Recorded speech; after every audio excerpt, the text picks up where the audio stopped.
বৃষ্টিতে ভাটা রাখি বিক্রিতে লোকসানের আশঙ্কায় মালদার দোকানদাররা। রাত পেরোলেই রাখি বন্ধন উৎসব। ভাই বোনের ভালোবাসা ও স্নেহের এই বিশেষ দিনে 8 থেকে 80 সবাই ডুবে যাবে আনন্দে। কিন্তু উৎসবের মাত্র কয়েক ঘন্টা আগে মালদার রাখি বিক্রেতাদের মুখের হাসির বদলে চিন্তার ভাঁজ।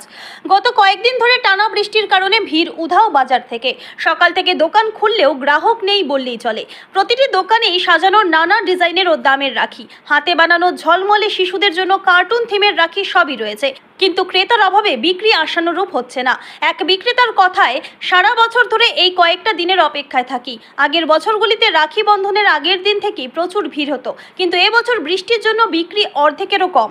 এরকম চলতে থাকলে বড়সড় লোকসান হবে। রাখি ব্যবসায়ীদের দাবি, বৃষ্টি থামলে শেষ মুহূর্তে কিছুটা হলেও বিক্রি বাড়তে পারে। তবে আবহাওয়া যদি এমনই থাকে তাহলে এই বছরের ব্যবসা অনেকটাই হাতছাড়া হবে বলে আশঙ্কা। মালদা থেকে অশ্বিনী গুপ্তার রিপোর্ট, আমাদের টিভি।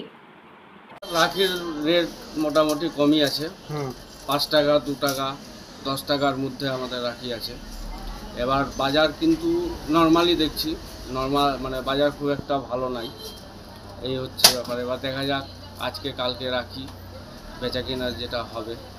তো এবার প্রত্যেক বছর আমাদের রাখি, এটা মোটামুটি 10 বছর ধরে আমি রাখি বিক্রি করছি, কিন্তু রাখি কিন্তু আমরা বাইরে থেকেই নিয়ে আসি।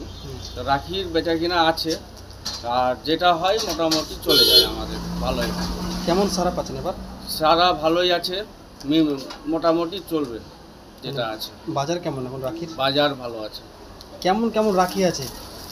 রাখি অনেক রকম আছে, বিভিন্ন রকমের আছে, ছোট বড় সব রকমই আছে। ছোট দাম বড় দাম সবই রকম আছে। আপনার নাম? চন্দন রামকালী, বাড়ি? কেনপুকুর স্ট্যান্ড, বাস স্ট্যান্ড।